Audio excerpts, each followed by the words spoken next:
Hello everyone, কেমন আছো সবাই? আসসালামু আলাইকুম। এই তো চলে এলাম আমাদের ডেইলি ব্লগ নিয়ে। অনেকেই কমেন্ট করেছো যে আপু পুরো বাসার ভিডিওটা একটু দেন। তো আমি অনেক দিন যাবতই ট্রাই করেছিলাম, বাট সময় হয়নি, এই জন্য আজকে দিয়েই দিলাম। তো এটা হচ্ছে আমাদের ড্রয়িং রুম। সবথেকে বড় কথা বাসায় কি আছে এটার থেকেও বড় কথা হচ্ছে বাসাটা কতটুকু রুচিসম্মত সাজানো হয়েছে। কারণ যার যতটুকু সামর্থ্য আছে সবাই চেষ্টা করে যে তার অতটুকু সামর্থ্য দিয়ে বাসাটা সুন্দর করে ডেকোরেট করতে, গুছিয়ে গাছিয়ে রাখতে। আমিও অতটুকুই ট্রাই করেছি গুছিয়ে গাছিয়ে রাখার জন্য।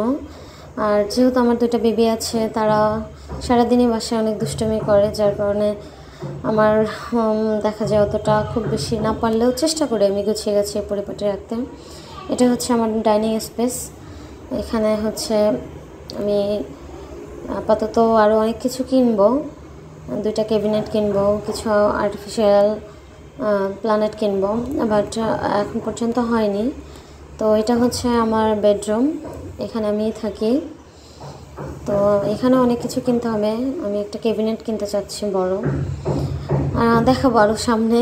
আপাতত এই তো যতটুকু পেরেছি গুছিয়ে তোমাদের সামনে প্রেজেন্ট করেছি। তো দেখা যায় আরও অনেক কিছু কিনতে হবে বাসার জন্য। এটা হচ্ছে তোমাদের জেরিন নওরিনের রুম।